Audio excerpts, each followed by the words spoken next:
In this video, we take a look at the Fair Isle pattern. Stay with me and I'll show you how.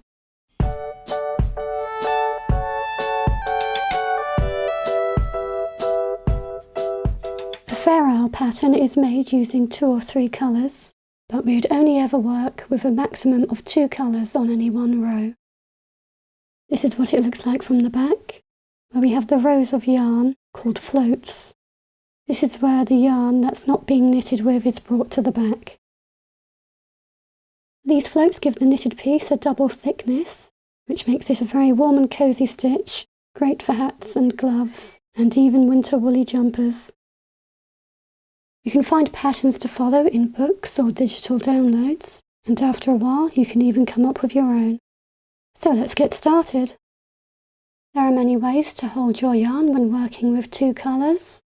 We can hold one in each hand like this, changing which hand loops the yarn over, depending on which colour we need.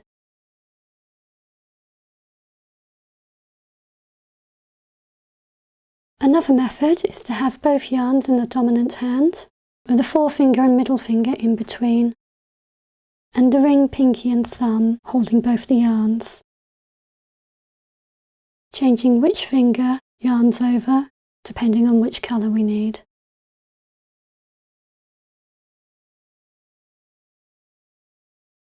Another method is to just let both yarns drop and pick up the one you need.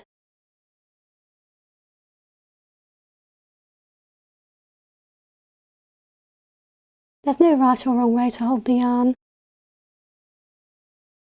Try out different things and find whichever way works best for you. Whenever we're changing colour, we want to make sure that our tension is relatively loose, so that we don't pull our floats too tight. We still want there to be some stretch in the fabric. We also don't want them so loose that we have a lot of excess yarn that will easily catch on things. With a bit of practice, you will find the correct tension for your floats. Here we have a printout of a Fair Isle pattern. The white squares represent our main colour, or colour A, and the black squares are our pattern colour, or colour B. Along the bottom we have these numbers that indicate stitches. This shows us how many stitches are needed for the pattern. And working up along the side are the numbers indicating how many rows are in our pattern. This pattern has a repeat of 28 stitches, so we would cast on in multiples of 28.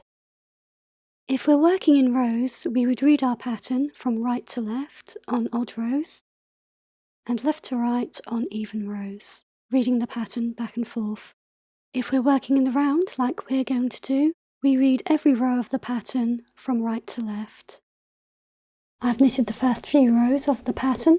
My main colour, or colour A, is blue, and my pattern colour, or colour B, is red. We're going to pick up this pattern from row 6, and on our pattern we can see we have 5 white squares, so we need to knit the first 5 stitches in colour A.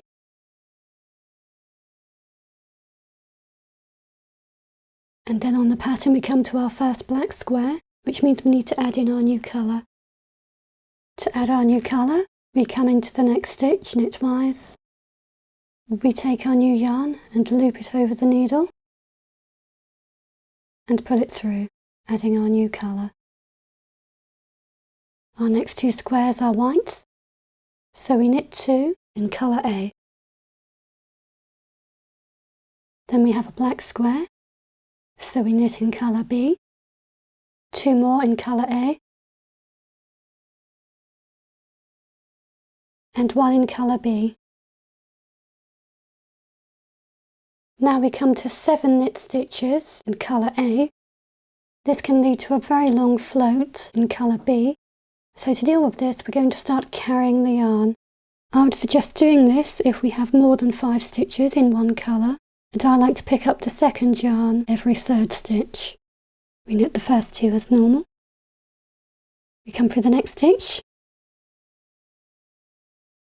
We take our float yarn and we bring that over the working needle. and then we knit as normal bringing the loop through colour A and B.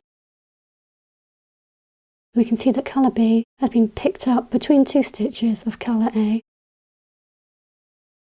Let's carry on. We knit 2,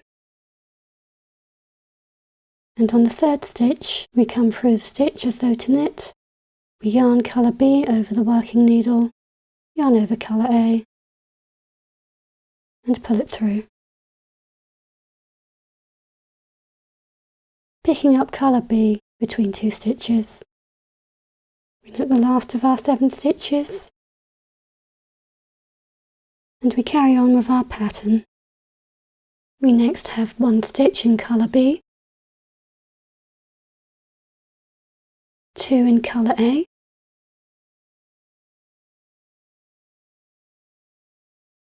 1 in colour B,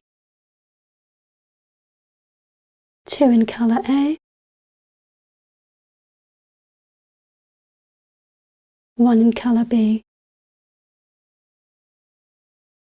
And now we've come back to our 7 stitches in colour A. Here we see we have 2 at the end of the pattern, and it carries on with 5 at the beginning pattern, where the pattern repeats.